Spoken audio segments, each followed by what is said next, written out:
Good day, Steelers Nation. Welcome to Steelers Nation Australia. My name is Adrian, the AI talking Steelers robot. Thank you for clicking the video. Sit back, get comfortable, crack a beer, hit that like and sub. Here we go, Steelers, here we go.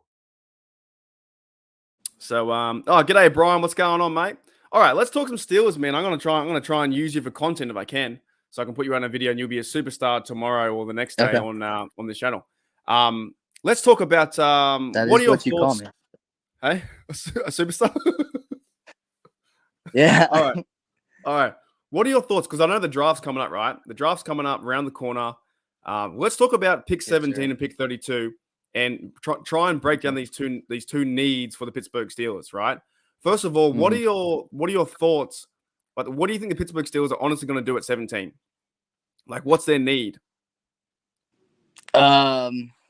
I don't know if it's just me, but like, I feel like if the Steelers like a tackle enough, I wouldn't be too surprised if they actually trade up.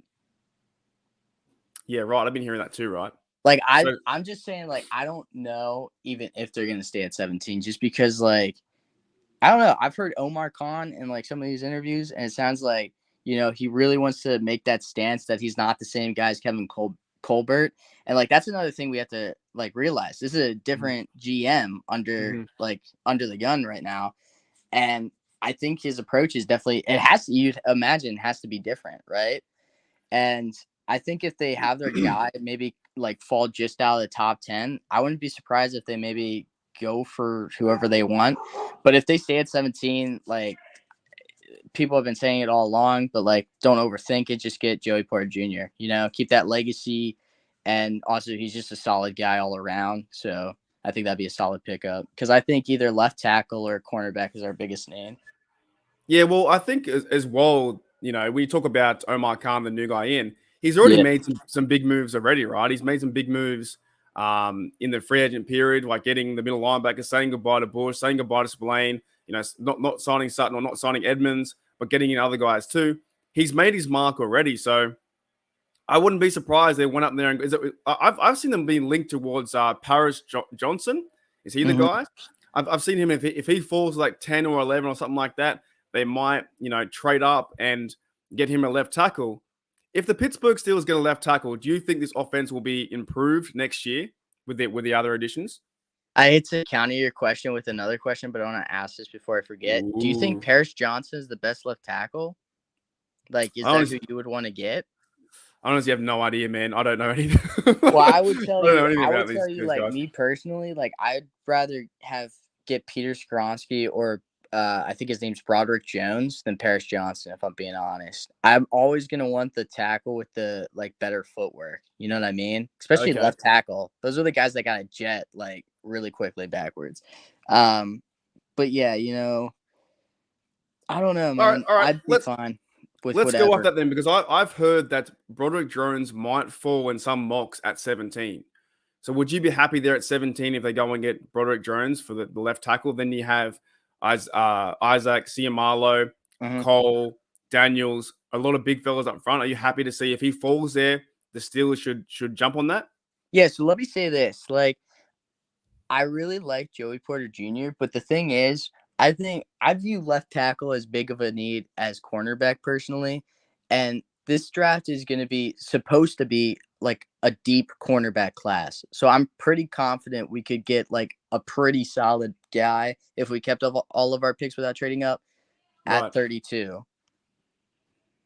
Right. So that's okay. That's the next point too. So say for instance we get Jones at 17. You're saying then at 32 we can the Steelers can find a cornerback at that position, right? We can get both needs in one get, pretty much.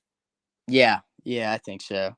Unless like that guy who's that one linebacker that people like? Is it Jack Campbell? Jack Campbell, yeah, he's the one. I know he's going up. Iowa. I know he's going up draft boards, and like, if we're being honest, I mean, I like both the guys we got in free agency for middle linebacker, but like, as far as it comes to number ones, I'm sure we could definitely get like a number one guy, and that's still a position we've yet to like properly fill since Ryan Shazier, unfortunately. Big time, and they haven't filled that since then, really, have they? They've Because had imagine guys if come we and could go. get that. Imagine if we could get that number one guy at middle linebacker. It'd be so scary. Because then we would have Cam Hayward, T.J. Watt up front, 2 stars in the league. We'd have a star at middle linebacker, that second level, and then we'd have Minka Fitzpatrick in the back. That would just look so different, like already. Yeah, then I guess you'd have probably Holcomb will probably be there. Then maybe Edmonds would be depth, and I think Mark Robinson would still be in training to get some reps Mm-hmm. too. But you're Yeah. right. If we get a guy there at middle linebacker, that's going to set the scene 110%. I feel like, and I don't know if you agree, but I feel like the Steelers are in a really good position. It may be an even better position than last year. Would you say? Because where we are 17-32-49, they've got the guys. They've got a depth guy at D tackle with Montravius Adams. We still need a guy there in the draft, but like they're filling in the pieces. So would you say at 17 they're going to go best player available? Like pretty much. Well, you kind of asked two different questions there. You asked, do I think they're going to go best player available, or do I think they're going to fare better next season? No. I said, do you think this season are we in a better position than last season? I feel like we are. I feel like we are. So, like obviously I hope so, but also at the same time, I don't know because, I mean, Mark, I hate to break it to you, bro, but I'm not a big Matt Canada guy. If I haven't made that clear, What? so What?